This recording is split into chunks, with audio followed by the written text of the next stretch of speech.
Paz do Senhor, irmãos, amém? Pode ficar à vontade, se sentar, amém? Hoje nós vamos dar continuidade, ao nosso estudo da nossa revista da Escola Bíblica Dominical. Mais precisamente, na lição de número 4, que a gente está tratando sobre a festa dos pães asmos. Domingo a gente iniciou e hoje a gente vai terminar essa lição. Amém? Eu quero convidar você que está com a sua Bíblia ou com a sua revista, primeira carta de Paulo aos Coríntios, capítulo de número 5, versículo de número 8.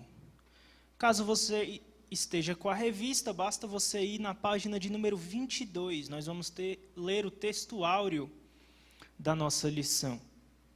Amém? Todos acharam? Isso, 1 Coríntios 5, 8. 1 Coríntios 5, 8. Todos encontraram? Amém? Por isso, celebremos a festa, não com fermento velho, nem com fermento da maldade e da malícia, mas com os asmos da sinceridade e da verdade. Amém? Vamos fazer uma oração rapidamente.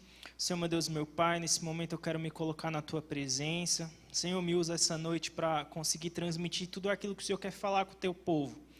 Senhor, abre também o coração do meu irmão, para que o coração dele seja um terreno fértil para a Tua palavra e que verdadeiramente essa noite o Senhor possa derramar, Senhor, uma porção toda especial da Tua palavra aos nossos corações, em nome de Jesus. Amém e amém.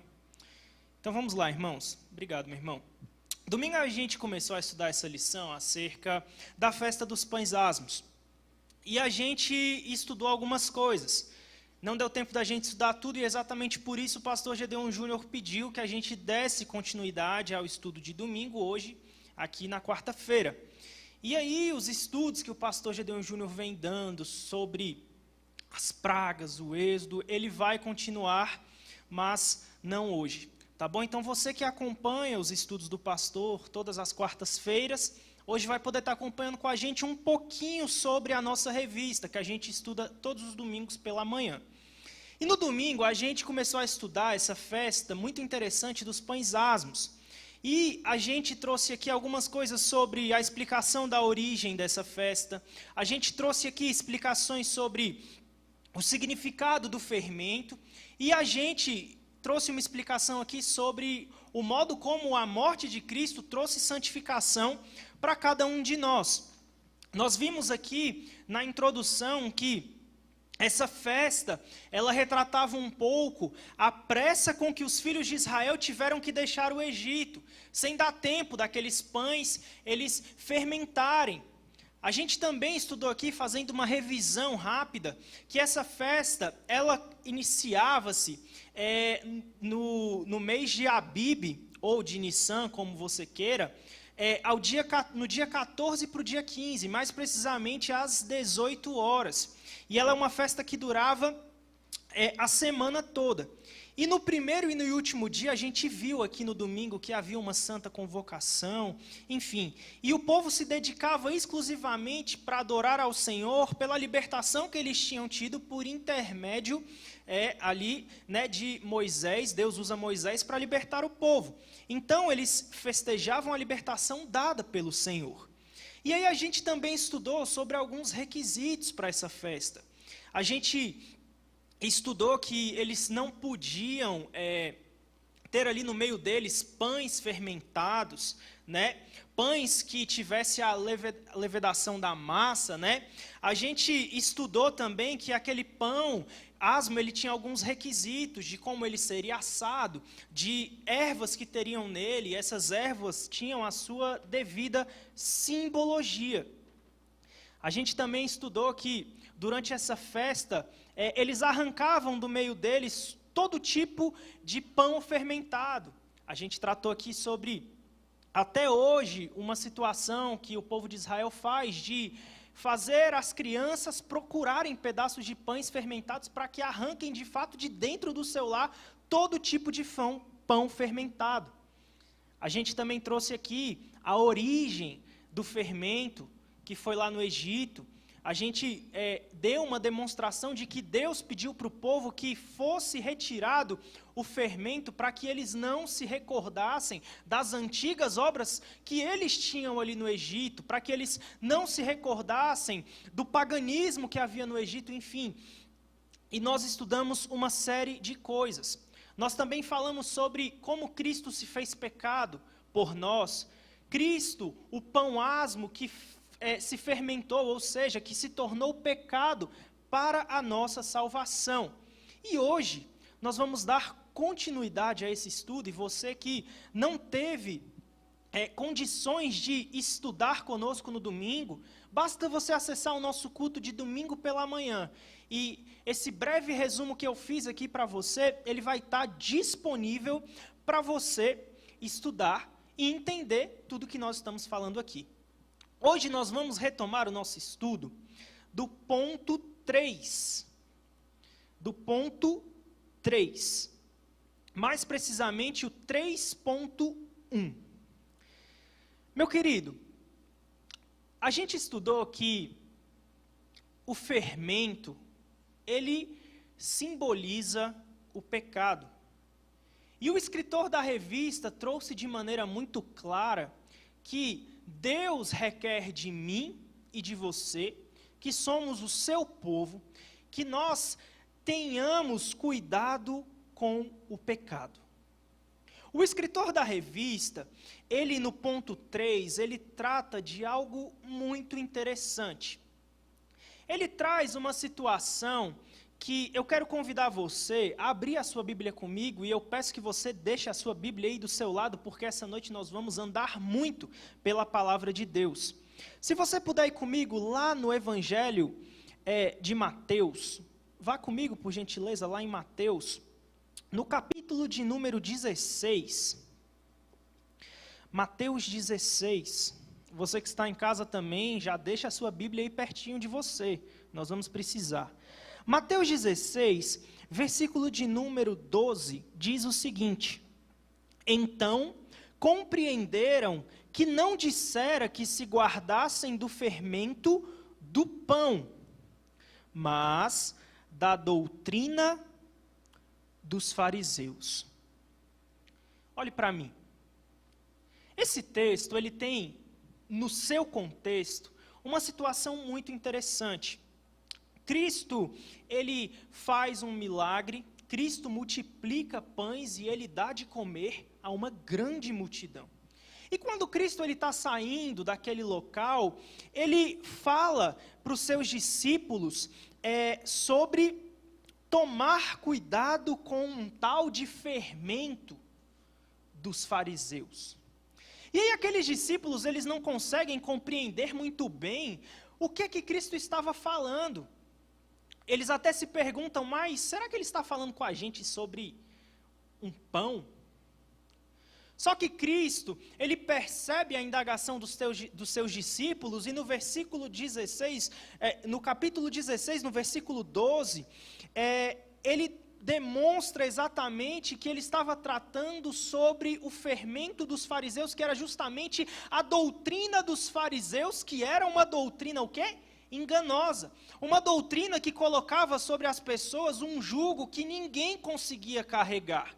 Uma doutrina que condicionava a salvação a uma série de coisas que Deus não tinha dito que era necessário. Então Cristo olha para aqueles homens e diz, olha, tomem cuidado, porque quando eu estou tratando desse fermento dos fariseus, eu estou falando exatamente sobre a doutrina mentirosa que eles estão trazendo para todas as pessoas.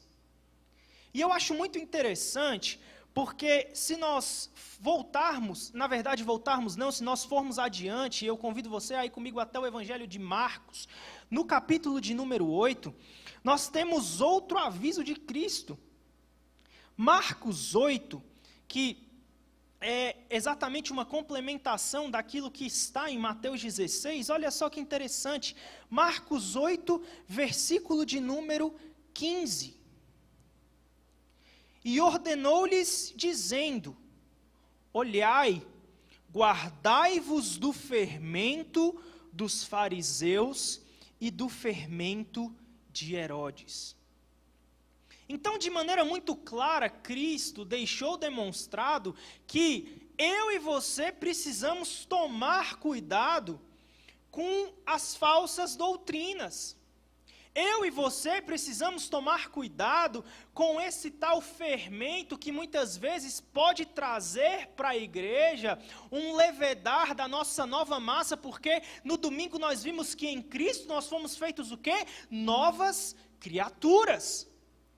E como novas criaturas, nós precisamos discernir as coisas de maneira espiritual. Nós precisamos observar as coisas que vêm acontecendo e entender o que Deus requer de nós. Entender o que vem de Deus e o que vem do diabo. Então, Cristo, de uma maneira muito clara, ele faz essa comparação de falsas doutrinas dos fariseus com esse fermento. E eu acho muito interessante, meu irmão, porque o apóstolo Paulo, salvo engano, na sua segunda epístola a Timóteo, ele diz que chegaria um tempo que os homens não conseguiriam mais escutar a sã doutrina, mas pelo contrário, eles iam reunir mestres para si, para pregar exatamente aquilo que eles queriam, para falar exatamente aquilo que o ouvido deles conseguiria escutar. E hoje nós vivemos uma época em que, infelizmente, muitas igrejas se deixaram levar por um fermento que tem alterado a sã doutrina. Do mesmo modo que os fariseus, os saduceus, eles trouxeram interpretações à lei de maneira diversa àquilo que Deus tinha ordenado. Hoje, homens que podem ser comparados a esses fariseus, eles tentam fazer de goela abaixo essas doutrinas descerem no nosso coração. Mas Deus olha para mim e para você essa noite e diz: se guarde desse fermento. Leia a minha palavra, entenda que eu tenho uma doutrina pura, uma doutrina que pode realmente te salvar do seu pecado. Então, meu irmão, o escritor da revista, ao tratar desse tema, ele está mostrando justamente o fermento sendo utilizado como um símbolo de falsas doutrinas.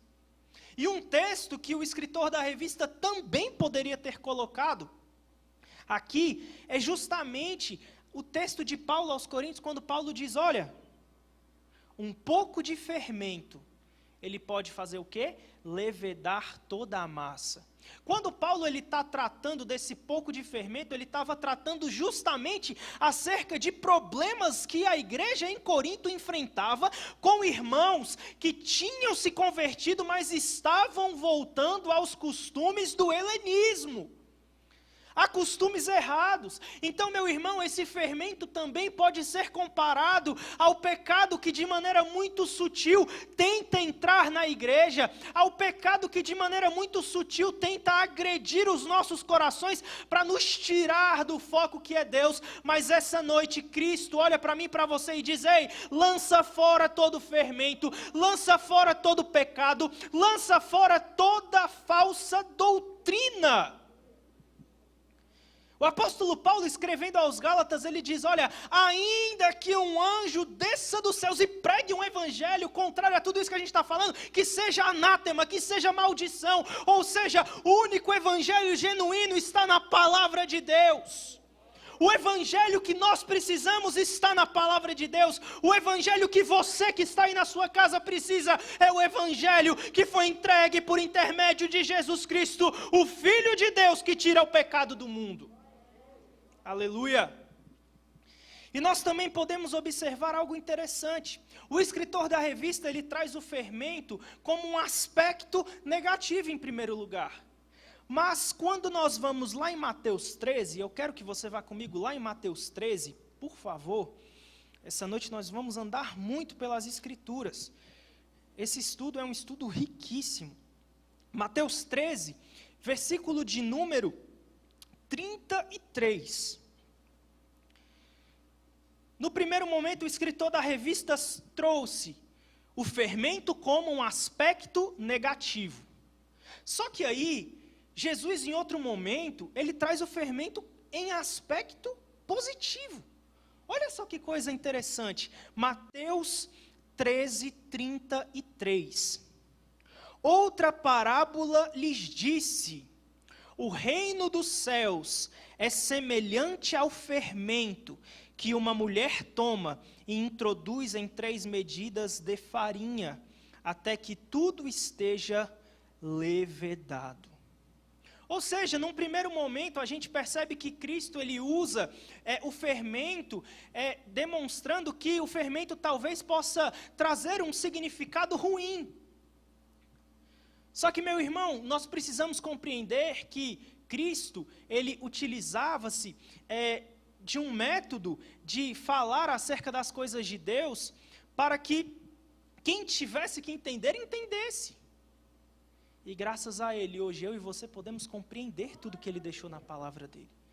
E Ele trouxe o fermento também como um aspecto positivo. Mas como assim?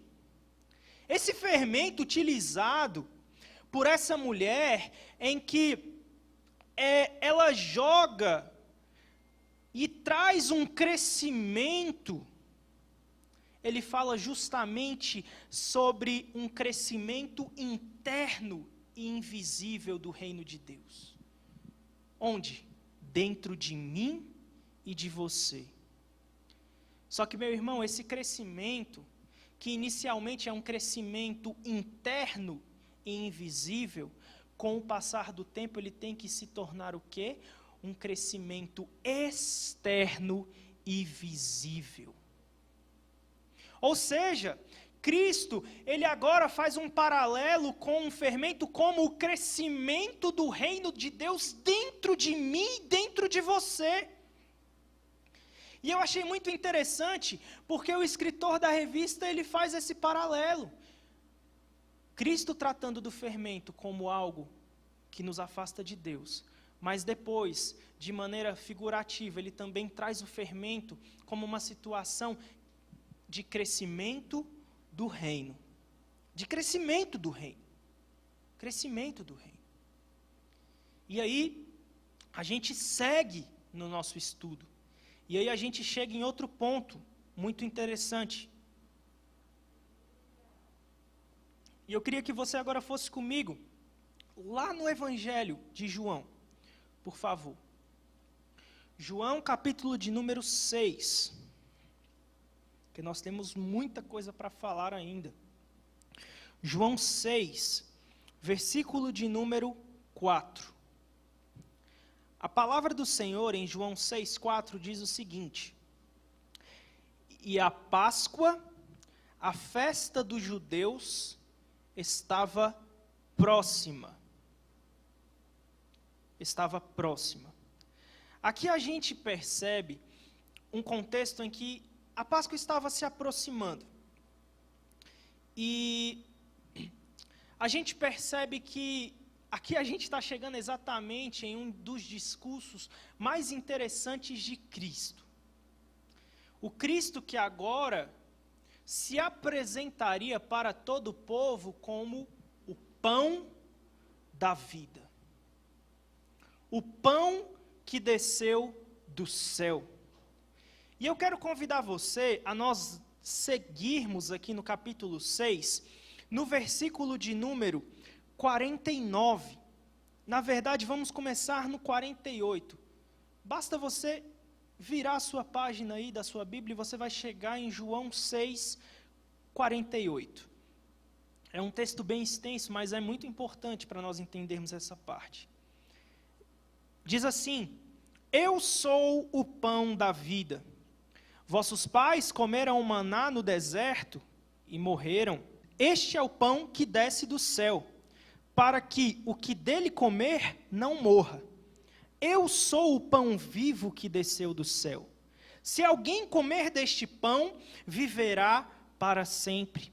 E o pão que eu der é a minha carne, que eu darei pela vida do mundo. Espera aí. Como assim?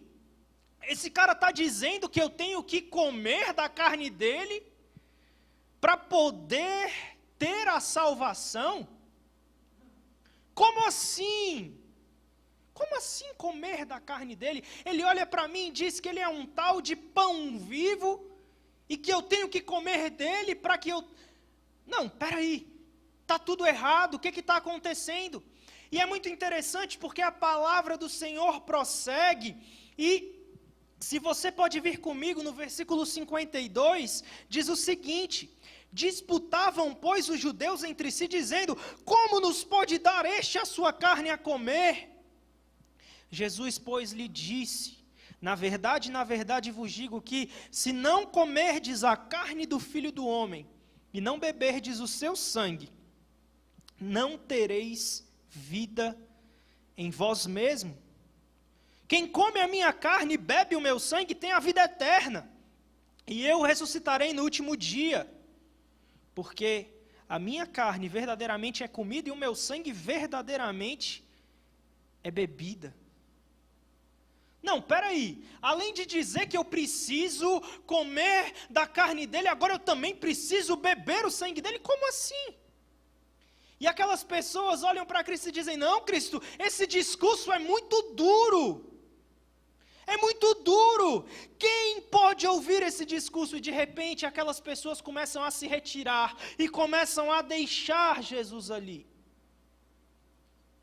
Só que aí, meu irmão, os discípulos também olham para Cristo e não conseguem compreender muito bem o que é que Cristo está dizendo. E aí Cristo simplesmente olha para eles e diz, olha, vocês também querem me deixar? Vai, pode ir. Vocês querem me deixar? Vão. Vocês podem ir também. Só que aí, meu irmão, Pedro, que sempre tinha uma resposta em todas as situações, olha para Jesus e diz, Senhor, para quem iremos nós, se somente Tu tens as palavras de vida eterna? Para quem eu vou? Para quem eu vou se somente o Senhor tem as palavras que podem me salvar? Se somente o Senhor é o pão que desceu do céu para saciar a minha fome e me levar para o céu? Para quem eu vou? Meu irmão, aquele povo não tinha compreendido que a festa dos pães asmos demonstrava que um dia o pão de Deus desceria do céu para que eles saciassem a fome deles. Aquele povo não tinha compreendido que toda a lei e os profetas faziam referência acerca do Cristo, o Filho de Deus que tira o pecado do mundo. E o cordeiro que na Páscoa era imolado, representava o Filho de Deus sendo imolado. Agora, o pão asmo demonstrava um pão que podia saciar a fome das pessoas, de tal forma que os levaria para o reino dos céus. Mas aqueles homens não tinham entendido, aqueles homens não tinham compreendido. E sabe, meu irmão, Deus preparou coisas grandiosas para o povo de Israel. O Verbo se fez carne e habitou no meio do povo, só que eles simplesmente rejeitaram a palavra da salvação, ao ponto de Cristo olhar para toda Jerusalém e dizer, Jerusalém, Jerusalém, que mata os profetas, como eu queria reunir vocês, assim como a galinha reúne os seus pintinhos debaixo das suas asas. Mas, meu irmão, um dia esse evangelho chegou a mim, a você, que não era povo, que não era gente, para nos fazer filhos de Deus por adoção, por intermédio de Cristo. E agora eu e você somos geração eleita, sacerdócio real, povo adquirido, nação santa. Agora somos eu e você que podemos comer do pão da vida, que é Jesus. Todos os dias nós podemos nos alimentar com essa palavra. Todos os dias nós podemos olhar para essa palavra e dizer, Senhor, eu quero mais de Ti, eu quero mais de Ti, mas eu quero mais de tal forma que eu nunca me sacie, que eu te deseje mais e mais e mais. E aí eu e você podemos entender isso. Aquele povo rejeitou a palavra. Aquele povo não entendeu que esta festa demonstrava o pão que Deus enviaria. E sabe, meu irmão, Cristo, de todas as formas, tentou demonstrar isso para Israel. E é justamente por isso que eu e você precisamos olhar com mais carinho para a parte da lei na nossa palavra, na sua Bíblia. Porque muitas vezes a gente olha com desdém para Levítico, para Números, vendo uma série de ordenanças e requisitos para aquele povo. Só que o crente que de fato come esse pão, olha para Levíticos e Números e diz: eu preciso entender tudo isso, porque tudo isso estava me revelando que um dia Deus enviaria o seu Filho. E é por isso que a sua igreja está investindo em uma revista que explica as festas daquele povo. Justamente para que aqueles que não entendem possam ver que do Gênesis ao Apocalipse, Deus demonstrava o seu amor por toda a humanidade.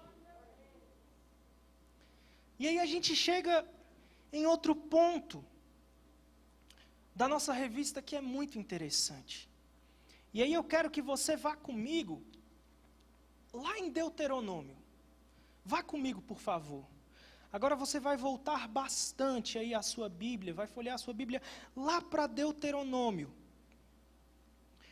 No capítulo de número 16.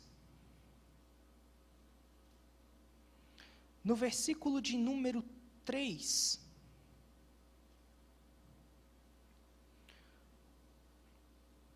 Olha só, que ponto extraordinário nós vamos entrar agora. Deuteronômio 16, versículo 3. Nela não comerás levedado. 7 dias nela comerás pães asmos, pão de aflição, porquanto apressadamente saíste da terra do Egito, para que te lembres do dia da tua saída da terra do Egito, todos os dias da tua vida. Deus, de maneira bem enfática, demonstra aqui o seguinte, que o pão asmo, ele estava demonstrando justamente um momento de angústia na história do povo de quem? De Israel. Aquelas ervas amargas que estavam contidas naquele pão demonstravam justamente um momento de angústia e amargura que aquele povo tinha enfrentado. Só que, meu irmão, deixa eu te falar uma coisa. Quando a gente para observar como era feito um pão asmo, o escritor da revista, de maneira extraordinária, ele traz aqui para a gente que o pão asmo, ele era tradicionalmente assado em uma grelha que lhe deixa marcas, como se nele houvessem feridas ou pisaduras. Você está entendendo onde eu quero chegar? A gente estudou agora há pouco que Cristo é o quê? O pão da vida. Essas marcas que são deixadas no pão, nessa grelha, demonstram justamente as feridas que Cristo carregaria no Calvário.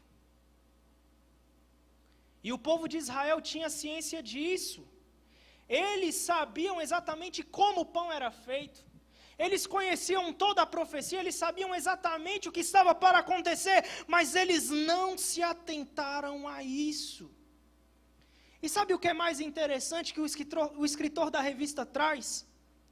Olha só, e para que não se crie fermento durante o preparo, o padeiro toma uma agulha e o perfura seguidamente para não deixar fermentar, até que fique pronto. Meu irmão, do mesmo modo que esse pão padecia na mão do padeiro, Cristo padeceu naquela cruz. Do mesmo modo que esse pão ficava com marcas na sua superfície, Cristo carregou marcas por minha e por tua causa. Por favor, abra comigo Isaías 53. Um dos textos mais extraordinários de toda a Bíblia Sagrada.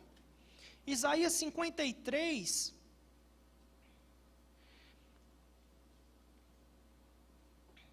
No versículo de número 10. Isaías 53, versículo de número 10.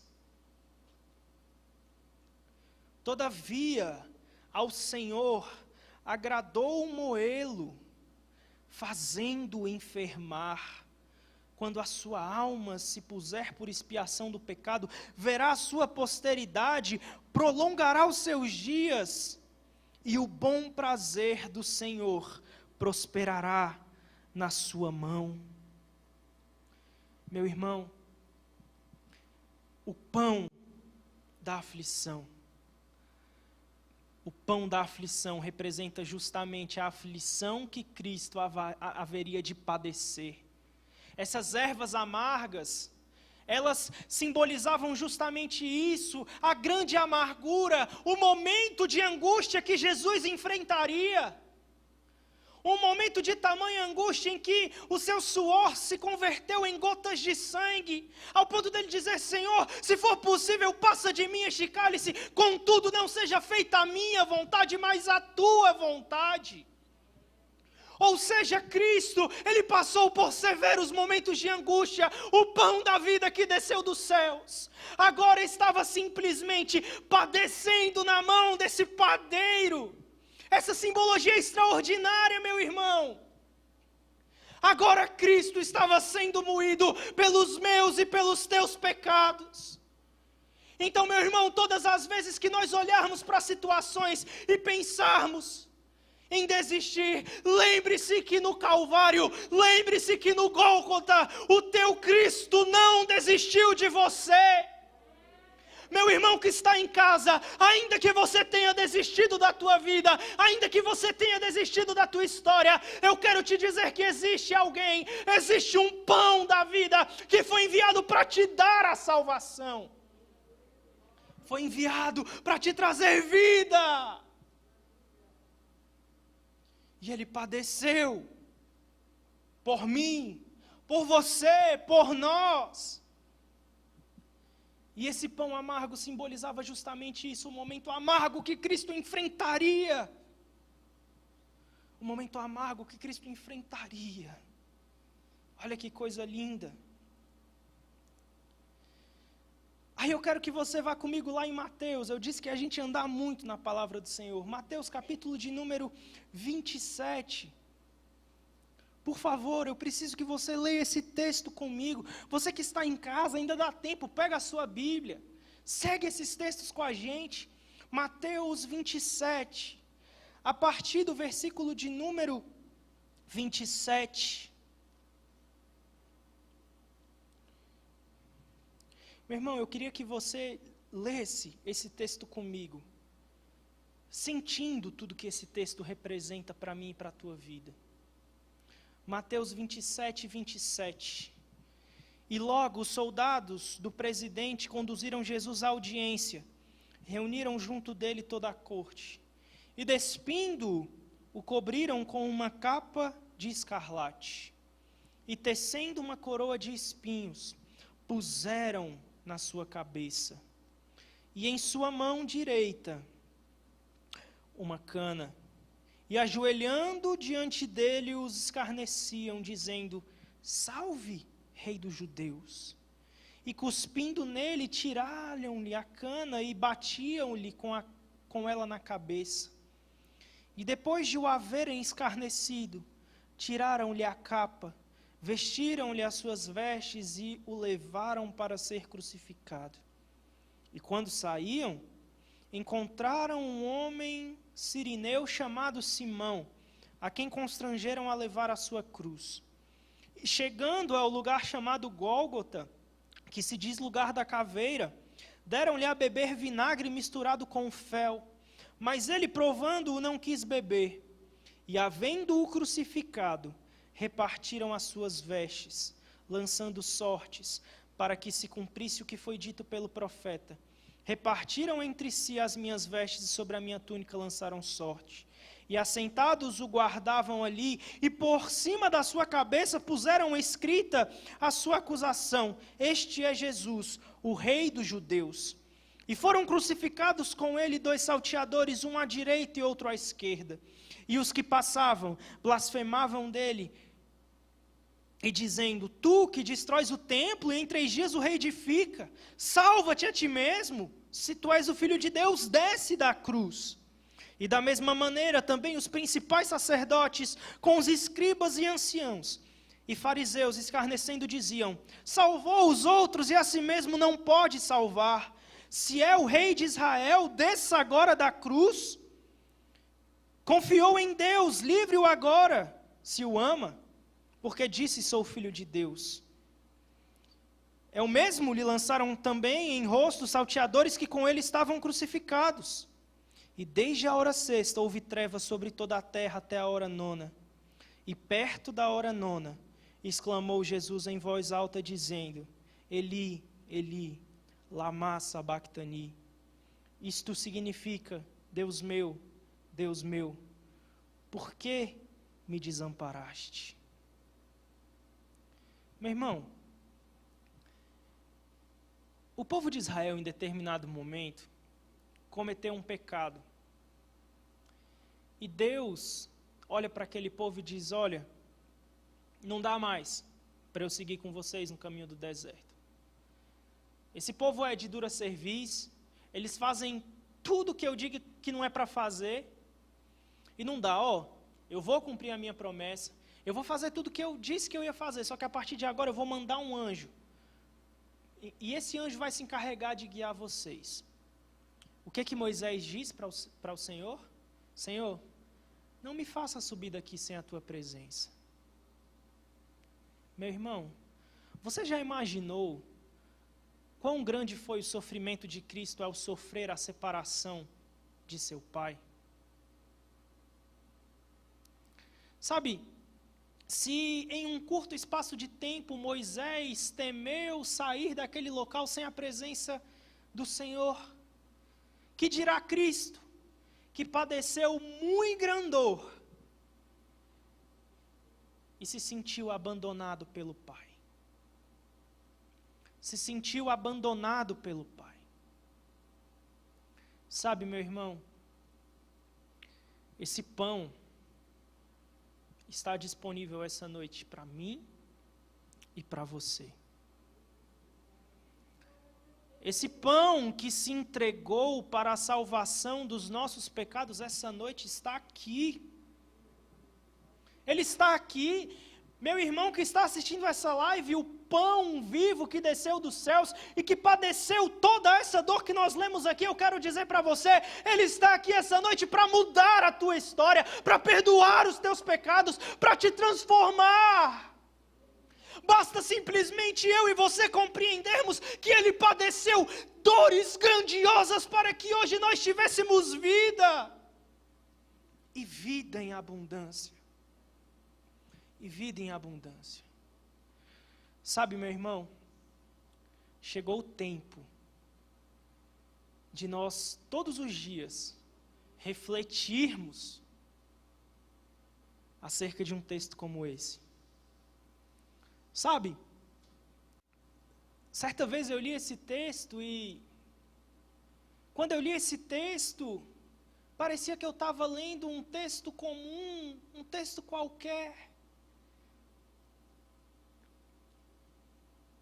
E prontamente eu pedi a Deus: Senhor, nunca mais me deixe ler um texto como esse sem sentir aquilo que o Senhor fez por mim. Sabe, meu irmão, quantas vezes a gente passa por um texto desse, de Mateus 27, e lê esse texto como se fosse um texto qualquer. Ei, deixa eu te falar uma coisa, foi por causa de um texto como esse, foi por causa de uma atitude como essa, que hoje nós temos vida. Meu irmão, você entende isso? Vida, é por isso que você respira, é por isso que você anda, é por isso que você está aqui, por causa de um texto como esse. Por causa de um sacrifício como esse. E sabe, muitas vezes a gente age como o povo de Israel, escarnece de Cristo, escarnece do sacrifício de Cristo, olha para situações como essa e diz, mas eu não pedi isso, você não pediu, mas Ele te amou e Ele resolveu te entregar tudo o que Ele tinha.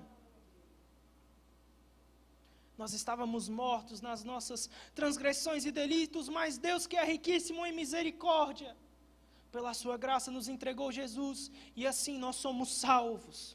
Não porque nós merecemos, mas porque Deus resolveu entregar a sua graça, que é um dom gratuito. Sabe, meu irmão, o pão asmo, a festa do pão asmo, também significa o sofrimento e a angústia que Cristo enfrentou por mim e por você. O povo de Israel escolheu não dar ouvidos. E sabe o que aconteceu? Vá comigo lá em Zacarias, no capítulo de número 12.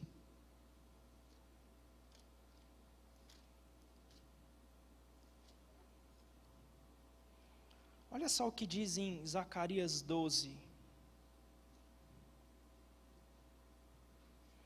Versículo de número 10. Zacarias 12, 10.